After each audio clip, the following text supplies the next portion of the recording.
Hello and welcome back. I want to talk a little bit about the opposite of what I talked about in my last video, which is how Gemini is just awful at coding. For me personally, I know some of you may have different experiences with that. But one thing that I have come to really, really appreciate is Gemini 1.5 Pro with a deep research. I was doing some research on this ahead of time and I found this Reddit post where somebody asked about using deep research to write a research paper. And this person says they frequently use it, so they probably have used it a lot more than me, and they prefer the results of Gemini 2.0 Flash with grounding turned on. And if you don't know what grounding is, that basically just gives it access to web sources. And as I've played with deep research and experimented with it, I just can't imagine what a teacher does nowadays for any sort of research paper. Like you literally could give any topic and in no time have a complete research paper with all the sources and everything notated. So an example of that is my daughter. She had to do a paper on Mesopotamia. Now, she did do this herself, but what I wanted to do is test what it would actually generate with Google Gemini. And this is what it came up with. And like, check this out. Like, it formatted it great. So literally, she could come in, read through this, take all the time that you'd spent researching and finding articles and finding links and finding books, and turn it into her version of the research paper.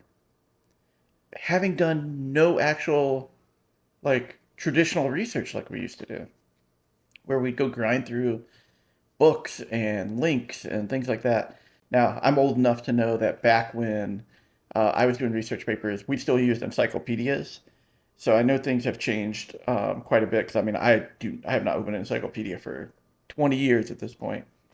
But the fact that you can just have all of this stuff put together for you with links that you can just click on and then go check out what's actually there, and you don't have to go dig for that is just phenomenal. As a teacher myself, I've been a teacher off and on, typically as an adjunct, primarily in the computer science space. As a teacher myself, I have struggled already on the coding side because I know my students are using AI to generate code, and I think they should. So one of the things I've been asking myself is, should I give them harder projects? Should I encourage the use of AI? Should I make them have to output more because I know they're using AI? And now I'm thinking the same thing may need to be thought about when you come to traditional like research and English and things like that needs to happen. No longer do you actually need to go through and pull all of this research together yourself.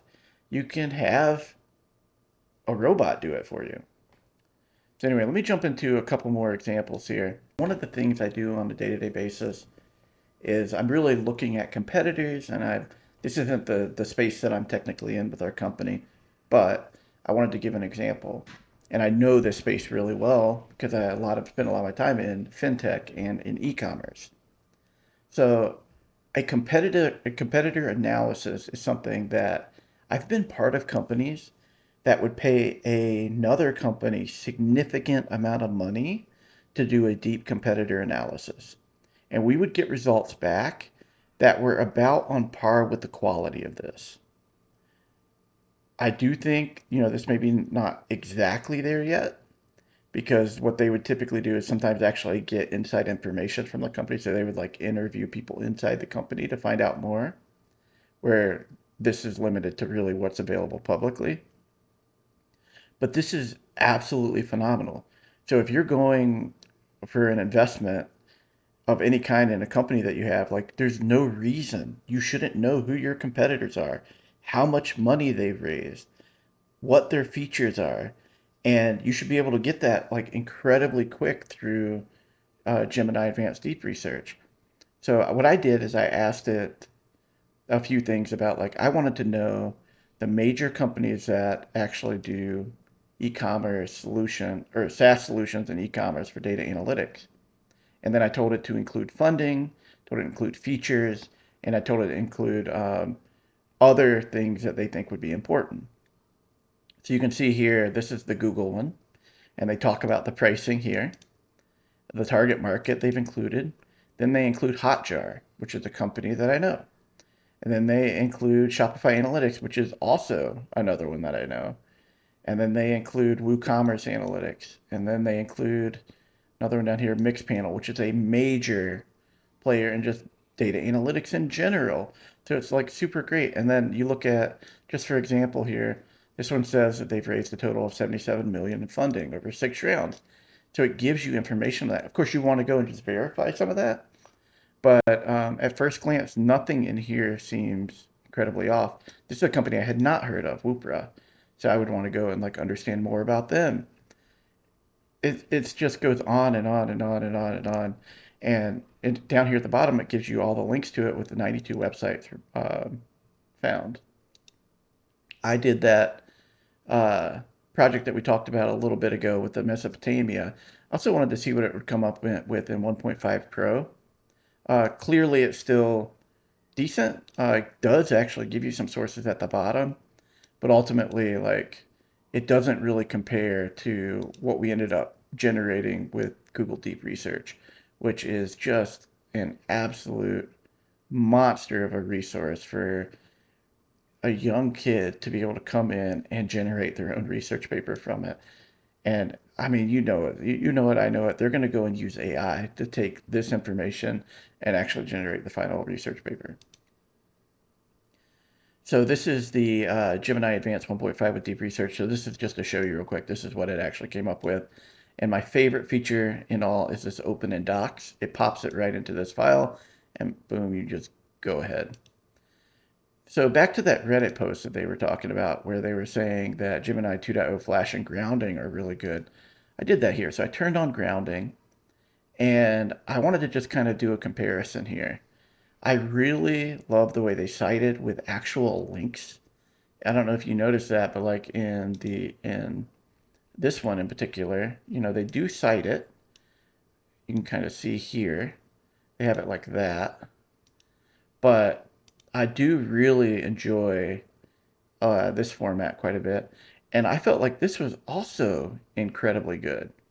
And it gives you a link of the sources that it actually searched. So let's just take a look here, like at one of these. So we're getting a redirect notice here. And let's see where it ends up taking me. It's taking a while to actually do it. Let me go to ancient Mesopotamia. So it took me to an actual legitimate site there. It looked like a kid cartoon site, but so I don't know how legitimate it is, but it was a site that had information on it. So, in short, though, I think both are just great options for research. And, you know, taking a step back here for a second, I, again, I cannot fathom what it's like to be an English teacher nowadays, giving a student a research paper and being able to tell if they've actually put any effort into it. On the other hand, though, I think that's probably okay because we have gotten to the point as a human civilization that we have robots that can do the research for us so we can do other things. So how does education need to change to actually support like this major shift that we've got that's literally like a once in a lifetime, if not once in a human civilization time, that's with AI.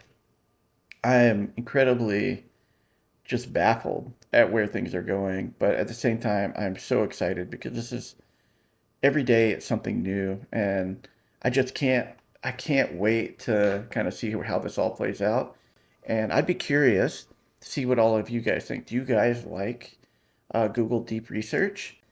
And my favorite thing to probably talk about is how is this going to affect our education system as a whole? Like, if I would have had this in school, there is no way I wouldn't have used it. I would have used it for every research paper absolutely possible because my goal as a human at the time was to get the work done as quickly as possible and as high quality as possible. And there's just no way that the traditional way of going to the library or sitting on your computer and researching is going to pan out the way It's not gonna last. Like if it's happening now, you give it a year or two, it's going to be all AI. So I just feel like the entire education system needs to be overhauled, and what we're assigning students needs to be changed, and how all of that happens. Like the output that students should be having shouldn't be a research paper in a quarter. It should be 30 research papers that they need to do because their output should be that much higher. And I know some of the people might say that's crazy, but I honestly think that's where it's going. Like we might as well encourage the use of AI and try to get the output up over anything. All right. Again, that's it for today. I hope you guys enjoyed this video. If you do, please like and subscribe. I will try to be back tomorrow with another one. Till next time, peace out.